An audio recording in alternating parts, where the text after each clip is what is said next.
display in the browser on the screen using CSS, which is the styling language. Cool. Now I'm going to introduce to you something called the box model, which is what we use in the industry to figure out how we're going to place elements on the page. And it's this little thing here, it's the box model. I'm going to do you a little sketch. So currently it's telling me that at this screen size width dimension, my image is 425.5 pixels width times 203.281 pixels height. And then around my element, my hypertext markup language element, I have some padding. Padding is the space that's inside a box. And then after my padding, I have the border. So a border would be border 1 pixel solid black. You can have background images as borders. In fact, I might be able to just show you straight in the window. This might help you understand a bit better. So I've got my title highlighted here. I've got my unique ID. I can go border equals 1. Let's do it bigger. 5 pixels solid red. See that? That's the box model, and it works throughout the internet. It's the main principle about how we construct our pages in the code. So I wanted to explain that quickly.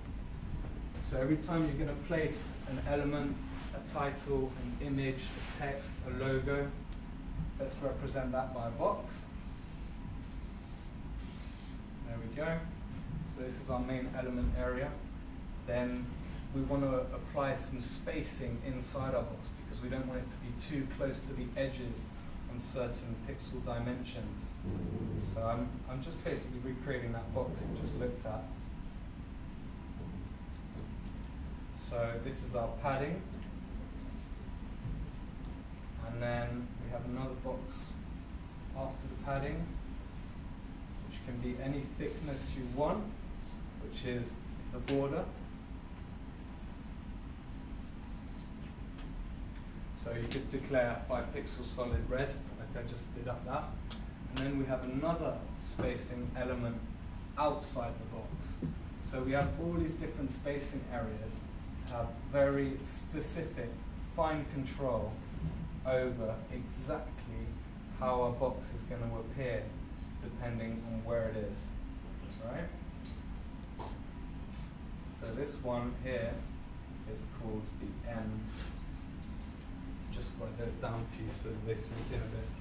So the one closest to my element is my padding. Then after the padding, I have my border. And then outside the border, I have another spacing area which I can use to really refine where my element's going to sit. It's going to be the margin. So if I was originally creating this box, I'd go, well, that one's about 400 pixels width. And then, this is just in theory, have the height here, 300 pixels height. So, how would that look? Let's see here.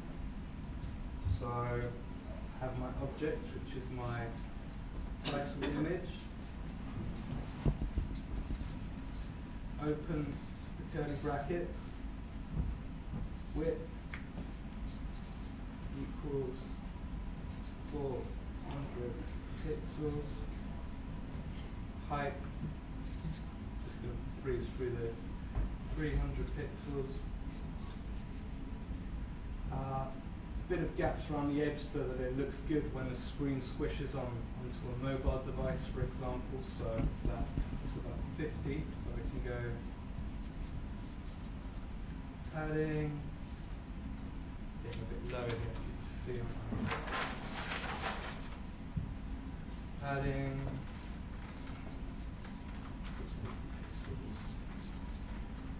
etc., etc. You always use the semicolon to close each statement. That's the semicolon I forgot at ASOS, and it reverted to the next line of code, broke the website. So very important. Margin 50 pixels, approximately, etc., etc. So that's kind of like how we're building up our HTML and our CSS. You can find all about that on the W3 Schools website that I mentioned earlier. It's pretty cool. Let's see how those work on the screen. So in this inspect element, this is where I do all my testing to try and figure out bugs. I spend a lot of time writing stuff in here, so I can go padding, pixels, and can you see it's dropped now inside my box. It's given it space all around the element, so I've got really fine control over where this is going to appear at all times. So let's try another tester down here. Let's put some margin in. So this is going to give space around after the red border. There you go. So this is my spacing around the box, the outer wrapper, shall we say. So these are the main kind of principles about how you move your elements around the page. You test it in here. This is all theoretical. If I refresh the page now, all these changes that I've made in theoretical testing in my inspector are just going to revert and disappear. And it will reload the original CSS back in there. Okay? So that's really useful for playing around. If you're not really sure how you're going to position it, you can try all sorts of different bits of code in your virtual inspector, and then when you hit it on the edge, you're like, ah, that's what I needed, padding left 50 pixels.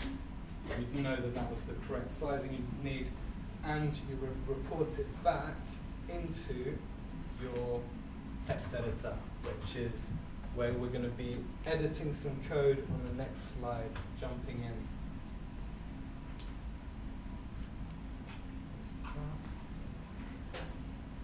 Okay. So, as you can see here, this is the inspector where I'm doing my testing. And then here, I've just got a screenshot of the actual files where I input the data, save it to the file, and then it renders on the page. So you test it, you view your final design work in the browser, you try some different variations of code in the inspector, and then when you have the satisfactory properties, positions you need, you then take those and report them into your script editor. In this scenario, it's called Sublime Text Editor, 100% free, downloadable on the web. And the icon next to the orange S to the left with the little koala thing, that's GIMP, the image editor we're going to be using on the next slides. Okay. I was going to do some group exercises with you guys, but that'll have to be for the next session, unfortunately. So I'm just going to build the website in front of you guys on the screen, and you can just follow along visually. So let's get cracking here. So I'm going to create a new folder on my desktop. You can do this on Windows and PC, for the record. Sublime and GIMP, which are the only two pieces of software you need. They are both available as freeware on the internet. So I'm going to call it My New Website version 2. Nice and easy, just creating a folder, empty folder.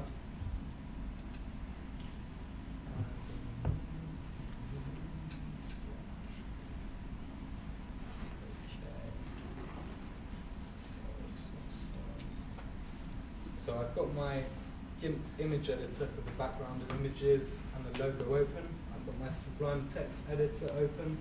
I just wanted to show you quickly Google Fonts, you may have heard of. This is where I get most of my fonts from. Again, all these fonts are 100% free to use. personalized fonts are awesome in web development. It really makes your work pop compared to the competition. There's many different laws around typography. Some people are mad about typography. All sorts of things like kerning. If you're going to choose two fonts to make them work together, you need to think about what the shape of their letters is, and is it matching between the two. The rabbit hole gets very deep, so I won't touch on that too much. But if you're into typography, you can actually choose any of these fonts, select this font, and it brings up this little pop-up, and you can download them to your computer so that you could use them in GIMP or Photoshop whilst you're making a design. And then it also gives you the code to write into your HTML and the code to write into your CSS to include this custom font into your web project, which we'll be diving into a bit more in a moment. But I just wanted to show you how that works, because it's a nice little tool that you can use to make your work pop when you're looking for employment.